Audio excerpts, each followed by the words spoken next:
આજથી થોડાક દિવસ પહેલા ગાંધીનગરના સેક્ટર 24માં એક આરોપી દ્વારા સગીરા પર દુષ્કર્મની ઘટનાને અંજામ આપવામાં આવ્યો હતો અને આ ઘટનાથી ગાંધીનગર હચમચી ગયું હતું।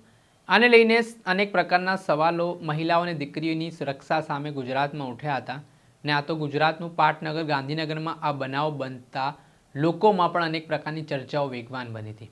જો કે આ ઘટનામાં ગઈકાલે આરોપી રિકન્સ્ટ્રક્શન દરમિયાન ભાગવા જતા તેને પોલીસે ગોળી મારી છે। તો સમગ્ર મામલો છે ને હવે શું ખુલાસો કર્યો છે ગાંધીનગરના એસપીએ વિગતે વાત કરી। વૈષ્ણવજન તો તેને કહીએ જે પીડ પરાઈ જાનાને રે।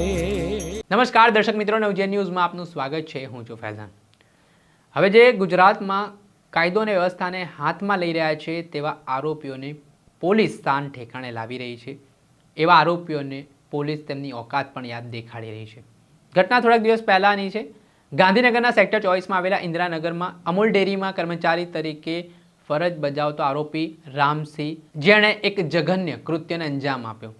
વાત એવી છે કે ઇન્દિરાનગરમાં એક સગીરા છે તે લઘુશંકા માટે ગઈ હતી। તે દરમિયાન આ આરોપી છે રામસિંહ તે બાળકીનો પીછો કરે છે, ત્યારબાદ તેને અવાવરૂ જગ્યા ઉપર લઈ જઈને તેની સાથે દુષ્કર્મની ઘટનાને અંજામ આપે છે।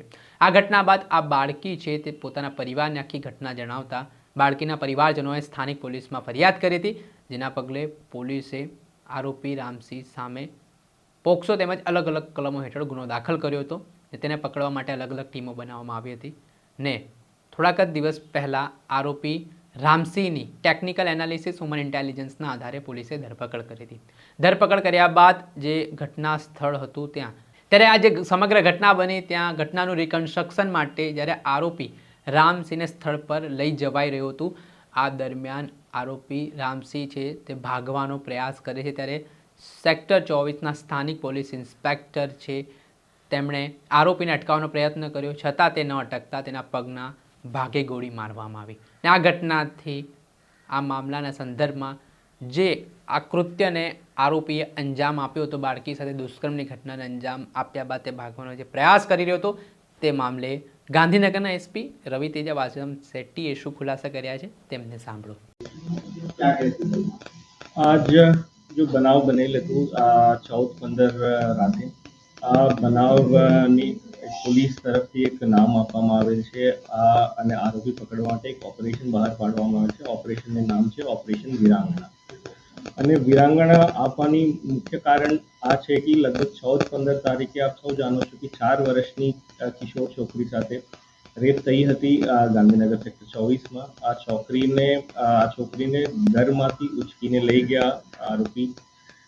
લગભગ 400-500 મીટર દૂર જાડી જાખરા જંગલ વિસ્તારમાં લઈ ગયા, પછી રેપ કર્યા પછી આ છોકરીને જંગલમાં મરી ગયું કરીને જંગલ વિસ્તારમાં મૂકીને નીકળી ગયા આરોપી। આ છોકરી 10-15 મિનિટ પહેલા બેભાન હાલતમાંથી નોર્મલ થયું, પછી આ અવસ્થામાં 400-500 મીટર ફોરેસ્ટ અંદરમાંથી ચાલીને घर पहुंचीने अपना घर पानी पिया, फिर अपना माँ बाप मदर को और नानी को बताया क्या हुआ है। आ छोकरी ने बहुत साहस दिखाया, बहुत हिम्मत दिखाया, एनी लीधे पुलिस ऑपरेशन का नाम आप्યું ऑपरेशन वीरांगना। 4 दिवस की गांधीनगर पूरा जिला का police force, Gandhinagar DYSP, Dehgam ASP और एलसीबी एसओजी तमाम टीम सतत प्रयत्न કરીને आज सवारे अक्यूज्डમાં ધરપકડ કરવામાં આવેલ છે। અક્યુઝડ બિહારના છે, એના નામ છે રામ યાદવ। અમૂલ સેક્ટર 25 જીઆઈડીસીમાં એ મજદૂર તરીકે કામ કરતા હતા અને બનાવની તારીખે 14 તારીખે રાતે 6 વાગે અમૂલ ડેરીમાંથી નીકળી ગયા બહાર। લગભગ 10 દિવસ પહેલા જ નક્કી કર્યું કે આ છોકરીના ઘર આ છે અને બિહાર જતા પહેલા કામ કરવાનું છે, ગંદા કામ કરવાનું છે। તો આ 15 તારીખે સવારે લગભગ 12:30 વાગે નીકળીને એની ઝોપડા પાસે ગયા। ઝોપડા પાસેથી છોકરીને કિડનેપ કરીને નજદીકના ફોરેસ્ટમાં લઈ ગયા। ફોરેસ્ટમાં લઈ ગયા એની સાથે દુષ્કર્મ કર્યા। દુષ્કર્મ કરીને છોકરી મરી ગયા કરીને સમજીને છોકરીને ફોરેસ્ટમાં છોડીને નીકળી ગયા। નીકળી 1 કલાક લગભગ એનું બધું 1 કલાક લીધું આ પૂરા કાંડ કરવામાં।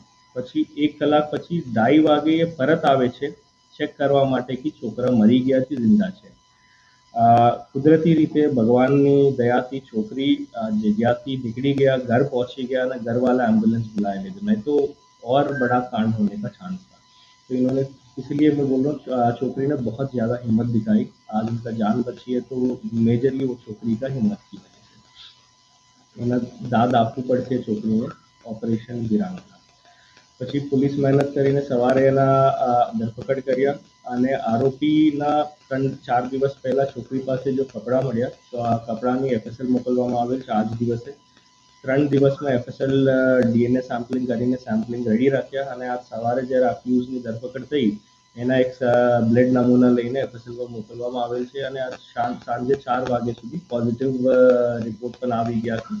આ જ અક્યુઝડ હતો અને ડીએનએ સેમ્પલ પણ મેચ થઈ ગયું અને આજે સાંજે 27 પંચનામા કરવા માટે સૌપ્રથમ એની ઘર ઉપર રહેણાંક વિસ્તાર ઉપર લઈ ગયા પોલીસ। રહેણાંક વિસ્તારમાંથી બનાવ ટાઈમે જો કપડાં વાપરેલું છે આ કપડાં કબજા કરવામાં આવેલ।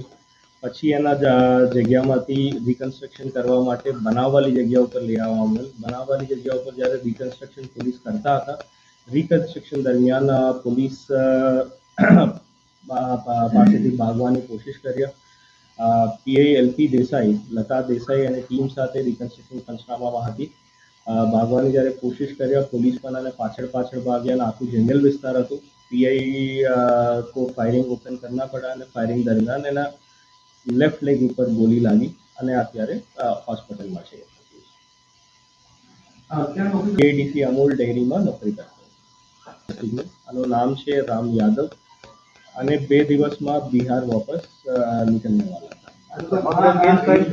કેસ ડિટેક્શન સીસીટીવી આધારે અને પોલીસ હ્યુમન ઇન્ટેલિજન્સ આધારે ડિટેક્ટ કરવામાં આવેલ છે। ઘણી બધા સીસીટીવી પોલીસ 4 દિવસથી મારા લગભગ 300 પોલીસ અધિકારી અને કર્મચારી સતત મહેનત કરતા હતા। Sector 21 D staff, LCB, SOG તમામ અધિકારી જિલ્લામાં બ્રાન્ચેસના બધી લોકો મહેનત કરીને અલગ અલગ જગ્યા સીસીટીવી જોતા હતા। નેત્રંગના સીસીટીવી, પછી જીએમસીના સીસીટીવી, મેટ્રોના સીસીટીવી, એલડીઆરપી કોલેજના સીસીટીવી, અમૂલ અને જીઆઈડીસીમાં ઘણી બધા ઇન્ડસ્ટ્રીઝના સીસીટીવી જોઈને આમાંથી કઈ ક્લુ મળ્યું। પછી ઘણી બધા લોકોની પૂછપરછ કર્યા।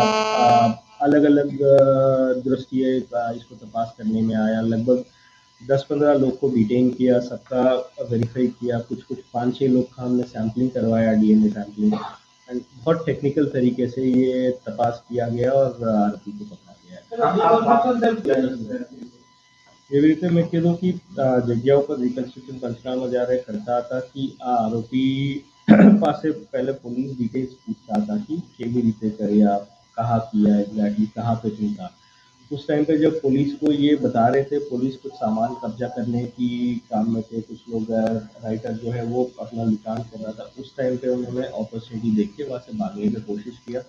काफ़ी जारी जाकड़ी विस्तार है, वहाँ पे फिर विजिबिलिटी भी अंधेरे की वजह से कम होते जा रहा था। उस टाइम पे पीआई और पूरा स्टाफ उनके पीछे भागा, फिर उसको घेरने की कोशिश किया, बट वो काफ़ी मतलब आगे दौड़ रहे थे तो पीआई को फायर होने तो फॉरेस्ट में दौड़ा। मैंने बताया जाली जाकर बहुत थे तो पीआई को कुछ शोल्डर और हाथ पे पेड़ का जो ब्रांचेस थे वो लगी है, कुछ और स्टाफ को भी लगी है। सारवार के लिए हॉस्पिटल बागवान।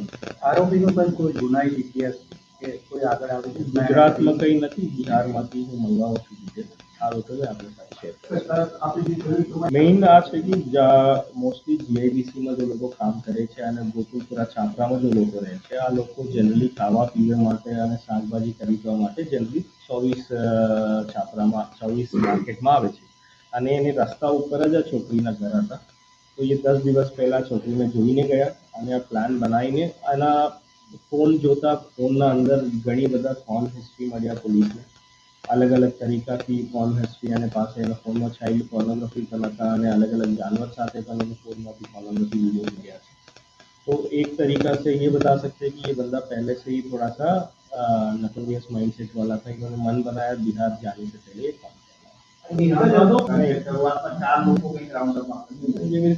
छोकरी 5 वर्षની હતી। पहले मतलब आसपास स्ट्रीट से कही नहीं सकता कि શું થયું એની સાથે। તો પોલીસ એની માટે 4-5 લોકોને રાઉન્ડ અપ કર્યા અને મેં જેવી રીતે કીધું પ્રોપર ટેકનિકલ એવિડન્સ યુઝ કરીને બધાને ડીએનએ સેમ્પલિંગ કરવાઈને પોલીસ આરોપી સુધી પહોંચ્યા। તો એની લીધે 4-5 લોકોને ડિટેન કરવાની જરૂર પડી, બટ એક જ આરોપી છે અને અકેલો છે. આપણે સાંભળ્યા હતા રવિ તેજા વાસમ શેઠી. તેમણે આ સમગ્ર ઘટનાને લઈને વિગતવાર માહિતી આપી છે. જ્યારે પોલીસ તે આરોપીને લઈને પહોંચી તે દરમિયાન પોલીસની ગિરફ્તમાંથી તેણે ભાગવાનો પ્રયાસ કર્યો અને બદલામાં સ્થાનિક પોલીસ ઇન્સ્પેક્ટર દ્વારા ફાયરિંગ કરવામાં આવ્યું, જેમાં આરોપી છે તેના પગના ભાગે ગોળી વાગી. તેને હાલ સારવાર હેઠળ મોકલવામાં આવ્યો છે અને આગળની કાર્યવાહી છે તે આરોપી સામે કરવામાં આવી રહી છે. દર્શક મિત્રો, આવી જ ક્રાઇમથી જોડાયેલી સ્ટોરી આપના સુધી પહોંચાડતા રહીશું, એટલે નવજીવન ન્યૂઝ જોતા રહો.